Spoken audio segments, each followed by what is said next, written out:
guest for the day today, Ms. Vishakha. Please, I'll request everyone to welcome ma'am with a round of applause. Madam is member NDMC. Ma'am, we all welcome you here. I will request Ms. Tarannum to kindly present a potted plant to Madam Vishakha.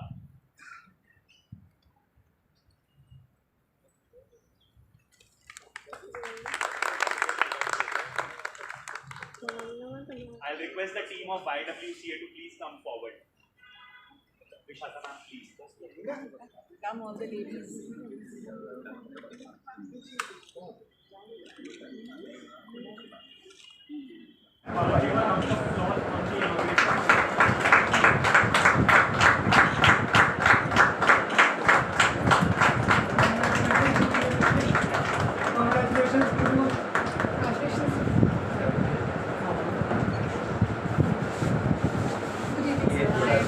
हमारे panel lawyer हैं जिनकी आज यहाँ duty है, तो she will be maintaining हमारा system है कि जो भी जिनको भी ये प्रोवाइड करेंगे के लिए डेट वाइज प्रोसीडिंग्स रिकॉर्ड करेंगे। मतलब इसमें ये है कि ये जो हमारा उस दिन जो आपको बताया था, जो हमारा विजन है, ये कौन कौन लोग एंटाइटल है, रियली वंडरफुल। मतलब जितने जितने लोग, और अगर सर इनको आपने इसको जो आपके टोटल 85 लीगल एड क्लिनिक हैं, इन सबको कंप्यूटर्स के साथ अटैच नहीं किया है।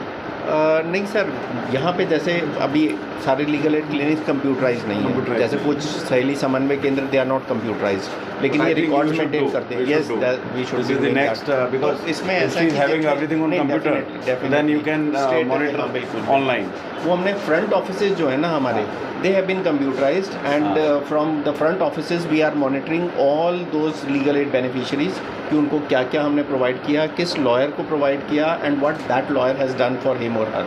वो चाहे पिटीशन फाइल करना हो, चाहे गवर्नमेंट की किसी भी beneficial policy, third eye also आप उसको मॉनिटर करते हैं। बिल्कुल, yes yes yes, that we do sir.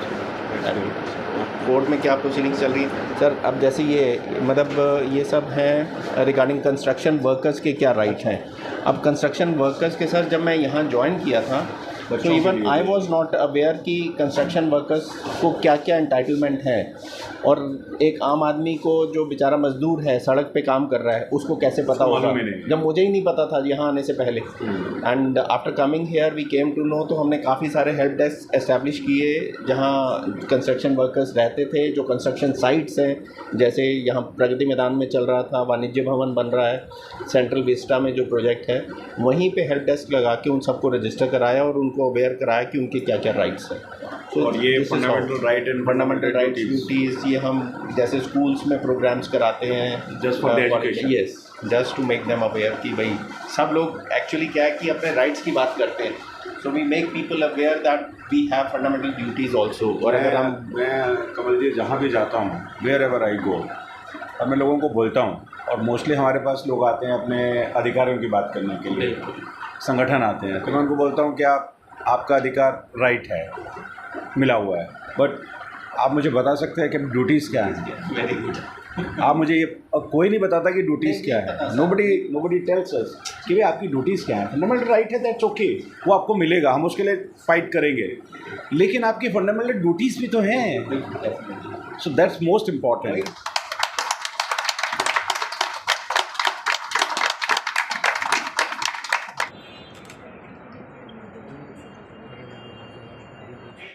That it will deliver big, it will deliver very big. So from this place, the people will get their dues, will get due justice. So now, proceeding further, first of all, I will like to request Shri Kamaljeet Arora sir to kindly take the dais and address the gathering, sir, please. Madam Shakuntala ji, Namta madam, Kalpana ji, Sumit and my dear friends, whatever Madam Shakuntala ji has just said, she has read out what is written in the Bible. I must say that each and everything of what Bible has said, that has been incorporated in the Constitution of India. The moment we had adopted the Constitution of India, all these things that we have to take care of each other. all these golden words, these 4 golden deeds, that justice, liberty, equality and fraternity. Much, sir, for the words of wisdom, and we have been marching triumphantly on the path shown by you, and we assure you that we will continue to strive harder to reach out to the last man standing in the row. Now with this, the golden moment has come. I will now request Shri Satish Upadhyay ji to please take the dais and say a few words. Sir, please. Thank you. Amit ji, आज के इस program में member secretary Shri Kamal ji Karoda ji, Gautam Manan ji चलेंगे क्या? अभी से निकाल दिए। हाँ, Namita Agarwal ji, Sumit Anand ji, madam Shakuntala Diviti, national president YWCA, Vishakha Chalani ji, और यहाँ पर बहुत सारे हमारे वकील मित्र बैठे हैं जिनसे समय समय पर मिलना होता रहता है। मैंने आपका मोटो पढ़ा और पढ़ते ही मैंने कहा कि न्याय सबके लिए, जस्टिस फॉर ऑल। और हमारे कॉन्स्टिट्यूशन में आर्टिकल 39A में ये व्यवस्था है कि सभी को समान न्याय मिलना चाहिए, जस्टिस सभी को मिलना चाहिए, और ये हमारा कॉन्स्टिट्यूशन राइट है। और इस राइट को एक्सरसाइज करने के लिए आर्टिकल 14 में 22(1), जिसमें स्टेट को एम्पावर किया है कि वो लीगल सर्विस, लीगल एड की अथॉरिटी बनाए। और मैं भी बुकलेट आपकी पढ़ रहा था तो उसमें मैंने देखा कि 87 में संसद में ये कानून पास हुआ, 95 में जाकर के इसको आपने इम्प्लीमेंट किया, और Delhi state legal service authority ने अपनी सर्विसेज स्टार्ट की है। पहले मैं सोच रहा था मैं कहाँ से बोलूँ, बट मैंने जब कमल जी को पूछा कि ऑन एन एवरेज आप एक साल में कितने लोगों को न्याय दिला पाते हैं, कितने लोगों की कानूनी सहायता कर पाते हैं, और ऐसे वंचित लोग जिनको कानून की समझ नहीं है। हमारा 45 डेज स्टैंड प्रोग्राम है, उसमें सर हमने 2 दिन बाद ये रखा हुआ है कि schools, offices, government offices, hospitals में सर हम जाके प्रस्तावना पढ़ने वाले हैं सर, और साथ में फंडामेंटल ड्यूटीज भी पढ़ने वाले हैं। तो इसी के साथ कार्यक्रम को आगे ले जाते हैं। हमने एक नुक्कड़ नाटक का आयोजन किया है, तो मैं सुनो सुनो भाई सुनो सुनो, सुनो सुनो भाई सुनो सुनो, नहीं कभी अपमान करो, औरत का सम्मान करो, नहीं कभी अपमान करो, औरत का सम्मान करो। ओ मंचली कहाँ चली, ओ मंचली कहाँ चली, अकेले अकेले कहाँ जा रहे हो, हमें साथ ले लो जहाँ जा रहे हो। देखा, आज भी ये लोग हमें तंग कर रहे हैं, आखिर चाहते क्या है? नेहा, मैंने तुझे कितनी बार समझाया है कि चुप रहना इसका इलाज नहीं है, इसीलिए इनकी हिम्मत बढ़ती जा रही है। आज गाना गा रहे हैं, कल हमारा पीछा करेंगे तो नहीं, मुझे इन सब चक्रों में नहीं पड़ना। तू चल मेरे साथ, तू चल, तू चल।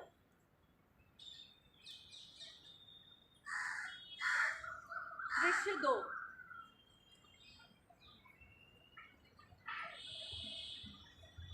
शीला शीला जुबानी, हाय हाय जब देख ले, चलती जवानी तेरी चाल मस्तानी, तुम्हें कदर ना जानी रामा।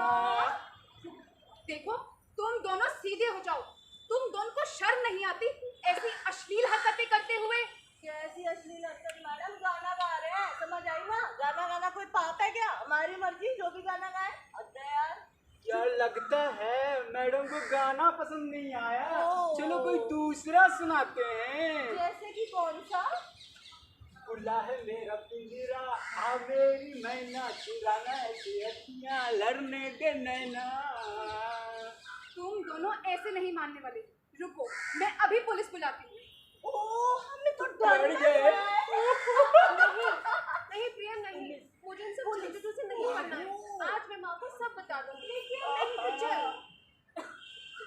रमेश, चल यार कल मिलते हैं, अब इधर तो कुछ मत चलो, आने से रही। हाँ यार, चल बहुत यार। हो गया टाइम पास। चल। दृश्य 3।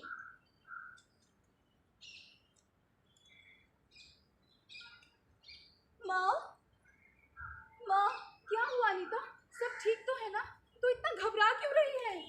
माँ, एक बात बताओ, पिछले 3-4 दिन से एक लड़का मेरा पीछा कर रहा है। क्या?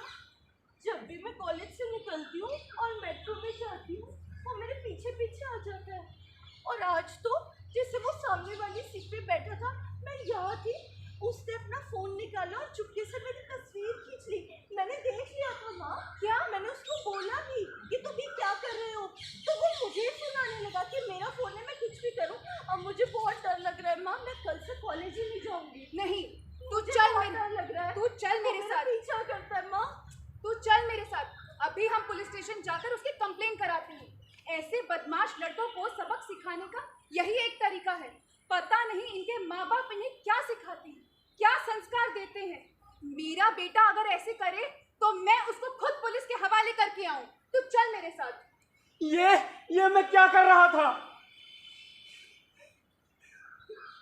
मैं ये क्या कर रहा था? ना जाने आज तक मैंने कितनी लड़कियों को तंग किया, बिना सोचे कि वो भी किसी की बहनें थी। आज जब मेरी बहन के साथ ऐसा हुआ तो मुझे समझ में आया, मुझे शर्म आनी चाहिए। अगर किसी ने मेरी माँ को बता दिया होता, मैं उनको क्या मुंह दिखाया होता? मैं उनको क्या मुंह दिखाता? अगर किसी लड़की ने पुलिस में इसकी शिकायत कर दी होती तो मेरे माँ बाप का क्या होता? सब लोग मेरी परवरिश पर सब लोग उंगली उठाते। मैं अब कभी ऐसा नहीं करूंगा। मैं नारियों की इज्जत करूंगा। मुझसे बहुत बड़ी गलती हो गई।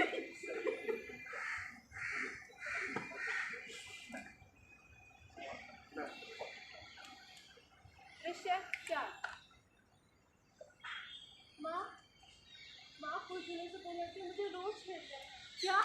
तूने उनसे कुछ कहा तो नहीं ना? माँ, मैंने तो कुछ नहीं कहा माँ। ठीक किया बेटा, ऐसे लोगों के मुंह नहीं लगना चाहिए। तू चुपचाप दूसरे रास्ते से आ जाया कर और मुंह मत लगाया कर ऐसे लोगों को। लेकिन माँ, मेरी सहेली बोल रही थी कि हमें इनके खिलाफ कंप्लेन करानी चाहिए। क्या? इनको सबक सिखाना चाहिए। नहीं नहीं, कोई जरूरत नहीं है। तू बस चुपचाप दूसरे रास्ते से आ जाना। ठीक है माँ। क्या खाक ठीक है? तुम्हारी सहेली प्रिया ने बिल्कुल ठीक कहा। तुम्हें पुलिस में इसकी सूचना देनी चाहिए थी। और वो लड़के तुम्हें इतने दिनों से तंग कर रहे हैं, तुम मुझे आज बता रही हो? अरे क्या कह रहे हैं आप? हमें किसी झंझट में नहीं पड़ना। देख बेटा, कोई जरूरत नहीं है पुलिस थाने जाकर उनकी रिपोर्ट लिखाने की। समझ आई बात? तू चुपचाप दूसरे रास्ते से आ जाना। अरे लड़की की जात है, कल को कोई ऊंच नीच हो गई तो हम तो किसी को मुंह दिखाने लायक नहीं रहेंगे। तू बेटा चुपचाप सर झुकाकर वहां से निकल जाना, ठीक है?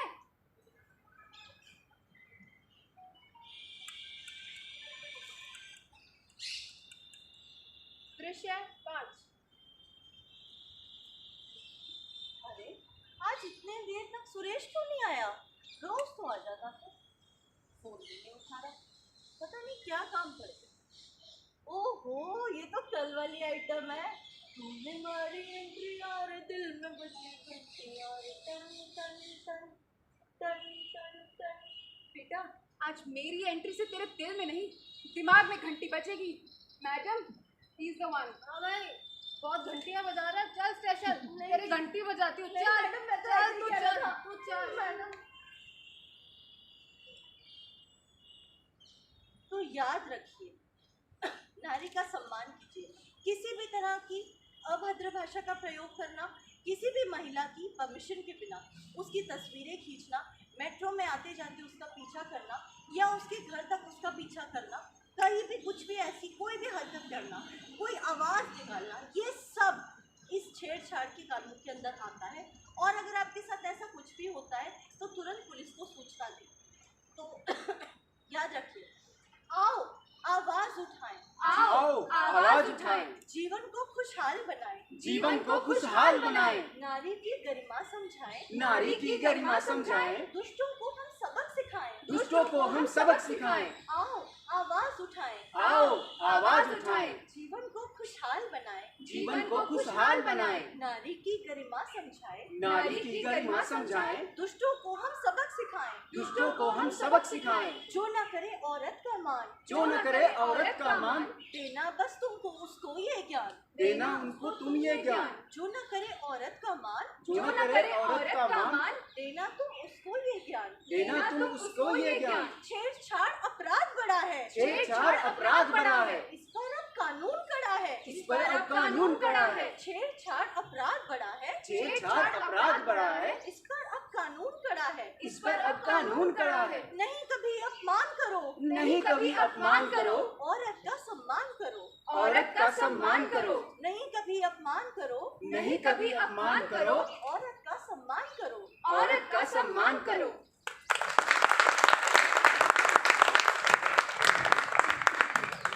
वंडरफुल जज, thank you.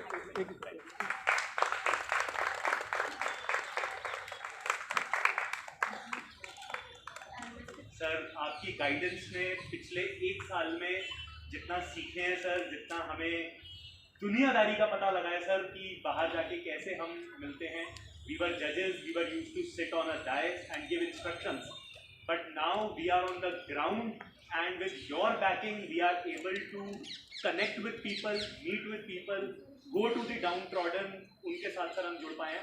And sir, from this point I want to thank you for giving me this opportunity to be a part of your team.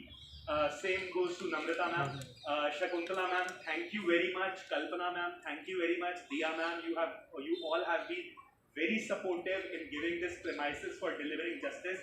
Vishakha ma'am, आपका बहुत बहुत धन्यवाद कि आप समय निकाल के यहाँ आए।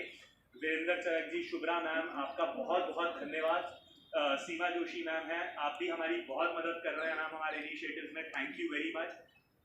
Many thanks to my team of new Delhi district legal services authority, जिनके बिना ये जो हम सारे प्रोग्राम्स कर रहे हैं ये पॉसिबल नहीं होते। आप लोग day in and day out काम कर रहे हैं, thank you very much for that. Thanks to media team जो हमारे बुलाने पे आते हैं, because we can reach out to a few people, you can reach out to millions of people. आपके माध्यम से, आपके ज़रिए से हम बहुत से लोगों तक पहुंच सकते हैं, तो आप लोगों का तहे दिल से धन्यवाद। और हमेशा की तरह अंत में मैं धन्यवाद करना चाहूँगा, अगर कोई रह गया पुलिसकर्मी, हमारा स्टाफ, हमारे लोग जिन्होंने यहाँ साफ सफाई करी, उन सबका भी बहुत धन्यवाद करना चाहता हूँ। कोई अगर रह गया किसी का नाम लेने से तो उनका भी बहुत बहुत धन्यवाद। हमेशा की तरह thanks to our families who are looking at our home front, ताकि हम बाहर आके अपना काम कर सकते हैं। Thank you very much. आज हम मौजूद हैं यहाँ पर YWCA में, जहाँ पर हमारे साथ लीगल अथॉरिटी के चेयरमैन सर हैं। उन्हीं से जानेंगे आज के इस प्रोग्राम के बारे में। उन्होंने एक क्लिनिक का उद्घाटन यहाँ पर हुआ है, क्या कहेंगे सर? देखिए, हमारी जो अथॉरिटी है इसका मकसद ही सिर्फ ये है कि ना सिर्फ लोगों को लीगल असिस्टेंस प्रोवाइड करना कोर्ट एडेड, बल्कि उनको जागरूक भी करना उनके अधिकारों के प्रति। जब तक किसी भी व्यक्ति को अपने अधिकारों का पता नहीं होगा तो वो अपने अधिकारों को असर्ट नहीं कर पाएगा। वो कोर्ट ऑफ लॉ में या फॉर दैट मैटर किसी भी गवर्नमेंट एजेंसी में अगर कोई बेनिफिशियल पॉलिसी का वो हकदार है, जब तक वो उसके बारे में जानेगा नहीं तो उसको वो ले नहीं पाएगा। तो इसी के चलते हमारी कोशिश ये है कि हम लोगों के डोर स्टेप तक पहुँचें। ये पिछले 1-1.5 साल में जो पैंडमिक के पीरियड में हमने ये देखा कि काफ़ी सारे लोग हमारे ऑफिसेज़ तक नहीं आ पा रहे थे, सो हमने अपने वेज एंड मीन्स डिवाइस किए, चेंज किए, और instead of waiting for all those persons to come to us, we reach out to them to their doorstep. और इसी के चलते आज का जो लीगल एड क्लिनिक है, जिसका आज यहाँ पे अनावरण हमारे सतीश उपाध्याय जी ने किया इस YWCA इंडिया के कॉम्प्लेक्स में, इसका मेन मकसद ही यही है कि हम लोगों के बीच पहुँचें, ताकि जितनी भी उनकी कानूनी संबंधी समस्याएं हैं, जो भी उनकी प्रॉब्लम्स हैं, अगर कोई इनिशियल कुछ मिसअंडरस्टैंडिंग्स हैं तो उनको काउंसलिंग के ज़रिए या लीगल असिस्टेंस के ज़रिए हम दूर कर पाएँ। तो सर, इसमें क्या प्रोसेस रहेगा आपका, किस तरह से लोगों को यहाँ पर आ सकते हैं, वो किस तरह से आपकी एडवाइस ले सकते हैं? देखिए, ये जो लीगल एड क्लिनिक, इसकी जगह हमें YWCA इंडिया ने प्रोवाइड किया है, लेकिन इसका जो इंफ्रास्ट्रक्चर है वो सब हमारा रहेगा। हमारे पास पैनल लॉयर्स हैं हमारे, जिनको हम रोटेशन के ऊपर यहाँ पे ड्यूटी उनकी लगाएंगे।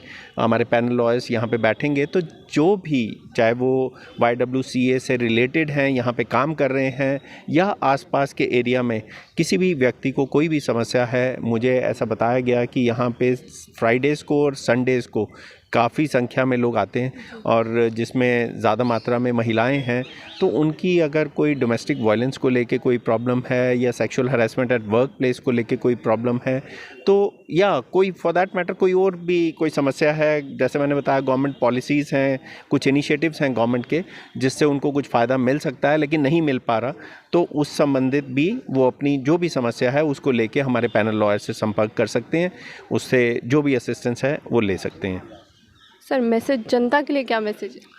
जनता के लिए मेरा यही मैसेज है कि जितने लोगों के साथ हम जुड़ पा रहे हैं, जितने लोगों को हम जागरूक कर पा रहे हैं, उन सब से मेरी रिक्वेस्ट यही है कि वो जितना भी हमने उनको नॉलेज दिया, जितना भी हमने उनको कानून के बारे में बताया, अवगत कराया, वो उस अपनी जो भी विजडम है, वो जो भी नॉलेज उन्होंने एक्वायर की है, उसको अपने पास तक मत रखें, उसको फर्दर डिसेमिनेट करें और हमारे हाथ और कान बने, ताकि हम इस जो हमारी ऑब्जेक्टिव है कि हम हर व्यक्ति तक पहुंच पाएँ, उस मोटो को वो पूरा कर पाएँ। तो मैं सब लोगों से यही कहूँगा कि जिसके साथ भी वो कनेक्टेड हैं, अगर उनको लगता है कि किसी की कोई समस्या है, तो उसकी हमारी अथॉरिटी का नंबर बता पाएँ, जो बहुत सिंपल नंबर है 1516 वेरी इजी टू रिमेंबर, तो वो उसको ये नंबर ही बता पाएँ, ताकि वो इस नंबर पर जो 24/7 काम करता है, इस पर कॉल करे और हम उसकी फिर समस्या का निवारण करेंगे। हमारे साथ इस प्रोग्राम के चीफ गेस्ट सतीश उपाध्याय जी मौजूद हैं, उन्हीं से जानेंगे इस प्रोग्राम के बारे में, उनको कैसा लगा यहाँ पर आकर।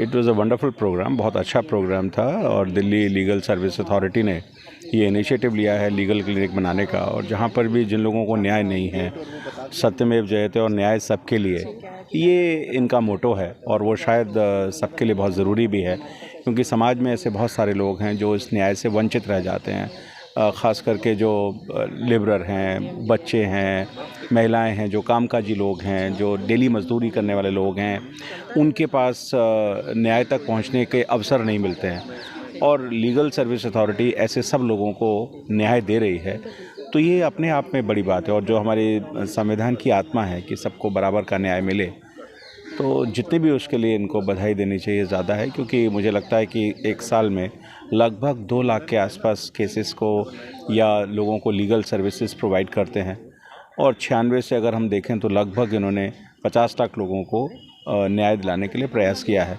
और उसमें सभी तरह के मुकदमे हैं, चाहे वो डाउरी के केसेस हैं, चाहे वो एसिड गैस विक्टिम्स हैं, चाहे वो अपना लेबरर हैं, चाहे वो मोटर व्हीकल एक्ट्स के हैं, चाहे लोक अदालत के माध्यम से है, तो तमाम तरह की जितनी भी ये जो समस्याएं हैं, और ख़ास करके जिस तरह से आजकल आपस की रिलेशनशिप जो फ्रैक्चर्ड हो रही है, परिवार टूट रहे हैं, संबंध टूट रहे हैं, डाइवोर्सेस हो रहे हैं, उसमें भी जो एक बहुत बड़ा काम कर रहे हैं, तो एक साइकोलॉजिकल इम्पैक्ट सोसाइटी में एक पॉजिटिव तरीके से देने की कोशिश है। रिश्तों के टूटने की बात आपने की है, आपको क्या वजह नज़र आती है इसके पीछे? मुझे लगता है कि सबसे बड़ी वजह तो जिसको मैं समझता हूँ, व्यक्ति की जो ईगो है, I think that is the biggest problem for any progress. Ego एक ऐसी चीज़ है जिसको आप सेटिस्फाइड नहीं कर सकते हैं, और most of the time ego falls होती हैं, और उस फॉल्स ईगो में जो भी व्यक्ति रहता है उसके अंदर एक राइटिस्ट अप्रोच होती है कि what ever I am saying is right, the what ever other is saying is wrong, मैं सही हूँ। तो जो मैं सही और ईगो की जो कारण है, मुझे लगता है कि उसके कारण से रिश्ते ज़्यादा टूट रहे हैं। अगर हम इस ईगो को ख़त्म कर दें तो फिर कोई समस्या नहीं रह जाएगी, फिर आपके अंदर को एग्जिस्टेंस फॉर एवरीबडी, सबके मत को समझना और मानना, तो फिर आपका मत उनके साथ मिल जाएगा।